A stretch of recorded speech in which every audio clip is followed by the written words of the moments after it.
प्रिय मित्रों, राजस्थान एकीकरण का जो पार्ट हम आपको डाल रहे थे उनका आज दूसरा पार्ट, जो कि पहले पार्ट आपने काफ़ी अच्छा देखा, उसी को देखते हुए हमने दूसरा पार्ट आज आपको डाल रहे हैं। देखो, जैसे पहले जो पहला पार्ट था उसमें आपको पता था कि पहला जो पार्ट था उसमें चरण नंबर 1 और 2 आपको बता दिया था कि पहले चरण में क्या हुआ, दूसरे चरण में क्या हुआ। तो अब चलते हैं तीसरे चरण पर कि देखो होता क्या। तीसरे चरण का जो उद्घाटन हुआ था वो 18 अप्रैल 1948 को नाम रखा गया, संयुक्त राजस्थान रखा गया, और उनमें जो एक रियासत थी उस रियासत का नाम था मेवाड़। कौन सी? मेवाड़। और मेवाड़ में रियासत आती थी उदयपुर।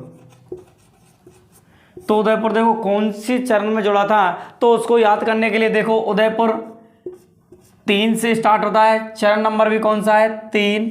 चरण नंबर भी कौन सा है? 3। तो 3 को होने के साथ साथ आप 3 जैसे ही उदयपुर जैसे लिखते हैं तो 3 से क्या बन जाता है? उदयपुर बन जाता है। अब यहाँ पर क्या होता है कि इनके जो उद्घाटन करता थे वो जवाहरलाल नेहरू थे।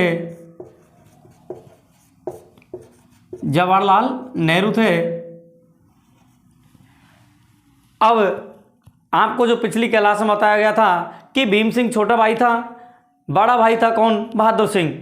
तो बहादुर सिंह से नाराज हो जाता है और पहुंच जाता है मेवाड़ के राजा भोपाल सिंह के पास और बोलता है कि आप भी जो राजस्थान का एकीकरण हो रहा है उसमें क्या हो जाओ, सम्मिलित हो जाओ। और सम्मिलित हो जाओ तो उन्होंने क्या किया? सम्मिलित होने के लिए प्रस्ताव भेज दिया और वो भी क्या हो गए? राजस्थान के एकीकरण में सम्मिलित हो गए। तो उस समय राज प्रमुख था वो भीम सिंह था, लेकिन उदयपुर वाले राजा ने बोला कि हम आपसे क्या है, बड़े राज्य के हैं, तो हमें क्या बनाओ? राज प्रमुख बनाओ। तो उसे राज प्रमुख बना दिया गया। तो यहाँ का जो राज प्रमुख बनाया गया था इस चरण का, भोपाल सिंह बनाया गया, और यहीं पर एक उपराज प्रमुख बनाया गया। उपराज प्रमुख बनाया गया था भीम सिंह को। और या इस चरण का जो प्रधानमंत्री बनाया गया था वो था माणिक्यलाल वर्मा। कौन बनाया गया? माणिक्यलाल वर्मा। तो इस प्रकार से जो तीसरा चरण है वो राजस्थान के एकीकरण में क्या हो जाता है? सम्मिलित हो जाता है। चौथा चरण 30 मार्च 1949 को इसका नाम बृहद राजस्थान रखा गया। बृहद राजस्थान क्यों रखा गया? क्योंकि इस दिन राजस्थान की 4 बड़ी रियासतें हैं, उन रियासतों को याद करने के लिए जे और वी। जे थे जोधपुर, फिर जैसे जैसलमेर,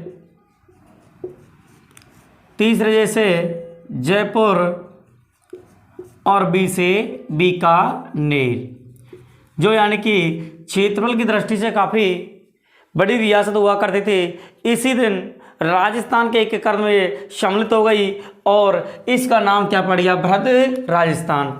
इसलिए राजस्थान में क्या बनाया जाता है? राजस्थान दिवस 30 मार्च को बनाया जाता है कि जयपुर को राजधानी गठन करने के लिए एक समिति बनाई गई। उस समिति का नाम था PR पटेल समिति। तो इसके कहने पर जयपुर को क्या बनाया गया? राजधानी बनाया गया। इसके जो उद्घाटन करता थे वो स्वयं सरदार वल्लभ भाई पटेल थे। इनके राजप्रमुख बनाया गया था। जो राजप्रमुख बने थे यहाँ के जयपुर के राजा मान सिंह द्वितीय को यहाँ का राजप्रमुख बनाया गया, और जो यहाँ का प्रधानमंत्री बनाया गया था वो हीरालाल शास्त्री को बनाया गया। तो इस प्रकार से राजस्थान का जो चौथा चरण है वो क्या होता है? समाप्त होता है। अब देखो कुछ ही रियासत ऐसी बच रही थी जो यानी कि सम्मिलित राजस्थान में नहीं हुई थी। तो देखो जो पांचवा चरण हुआ था, उस पांचवें चरण का नाम दिया गया था संयुक्त बृहत्तर राजस्थान। क्यों दिया गया था संयुक्त बृहत्तर राजस्थान? क्योंकि इस दिन मत्स्य संघ प्लस बृहद राजस्थान एक साथ जुड़ गए। तो इस दिन से ही राजस्थान में 14 तो पहले रियासत और 4 रियासतें हो गई, तो कितनी सम्मिलित हो गई? 18 रियासत सम्मिलित हो गई।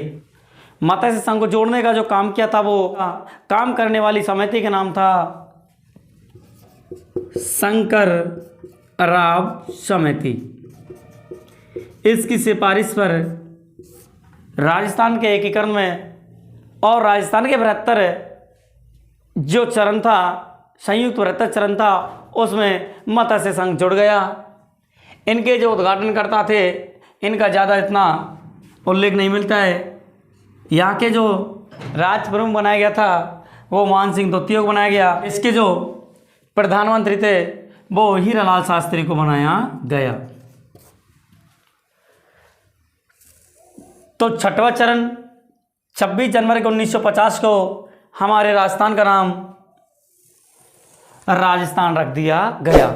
यहाँ पर 26 जनवरी को हमारा राजस्थान का जो नाम राजस्थान पड़ा था, एक समिति थी, उस समिति का नाम था सत्यनारायण राव समिति।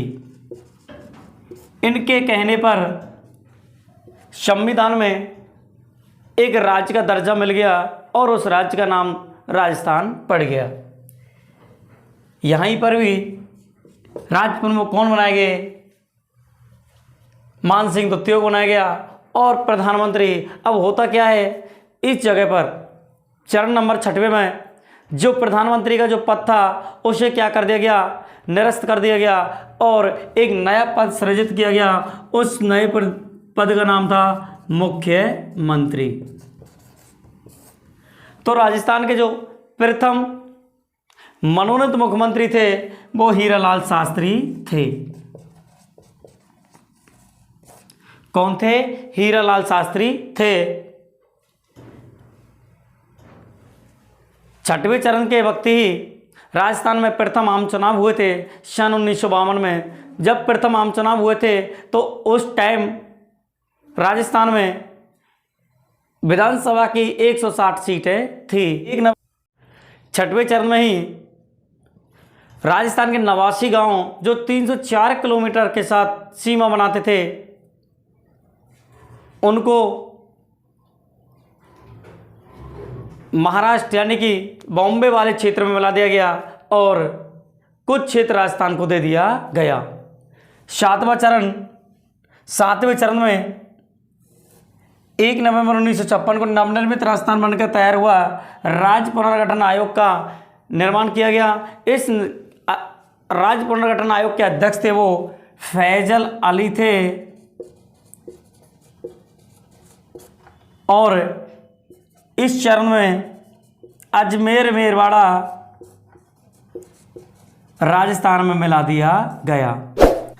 इसी चरण में राजस्थान के 3 क्षेत्र आबू देलवाड़ा, सुनील टप्पा और अजमेर मेरवाड़ा राजस्थान में मिला दिया गया। जबकि राजस्थान का एक क्षेत्र था सिरोंज, उस सिरोंज क्षेत्र को मध्य प्रदेश में मिला दिया गया। तो दोस्तों, इस प्रकार से राजस्थान का जो एकीकरण है वो समाप्त होता है। अब इसमें कुछ इम्पोर्टेंट क्वेश्चंस हैं, उनको देखते हैं। वन लाइनर जैसे कभी कभार पूछ लिया जाता है कि राजस्थान की सबसे बड़ी रियासत कौन सी थी, सबसे पुरानी कौन सी थी। 7वें संविधान संशोधन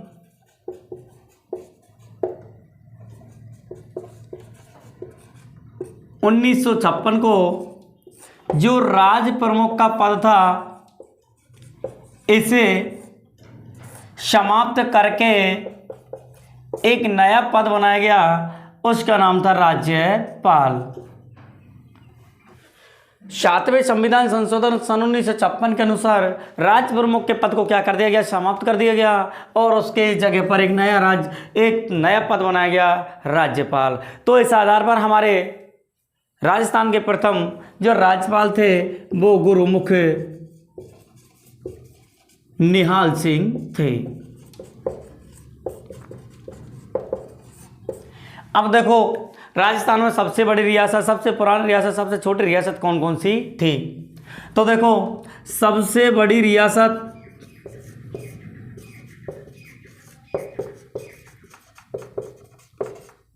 और सबसे छोटी रियासत, सबसे मारवाड़ थी और सबसे छोटी रियासत थी सायपुरा।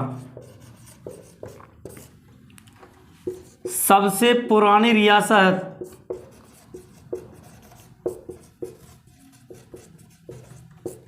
मेवाड़ और सबसे नवीन रियासत झालावाड़ थी। तो यहाँ पर दो चीज़ आई हैं, आपने देखा होगा कि एक तो ठिकाने और एक रियासत। रियासतों को तो तोप सलामी का क्या था, अधिकार था, जबकि ठिकानों को तोप सलामी का कोई अधिकार नहीं था। ऐसी दो रियासत थी जिनको तोप सलामी का अधिकार नहीं था, उनका नाम था किशनगढ़ और शाहपुरा। तो दोस्तों मैं आशा करता हूं कि राजस्थान के एकीकरण काफ़ी हद तक आपको समझ में आया होगा। और नवरात्रा चल रहे हैं तो माता रानी की यहाँ पर सब पर कृपा बन रहे। तब तक के लिए आपको सभी को धन्यवाद। जय हिंद, जय भारत।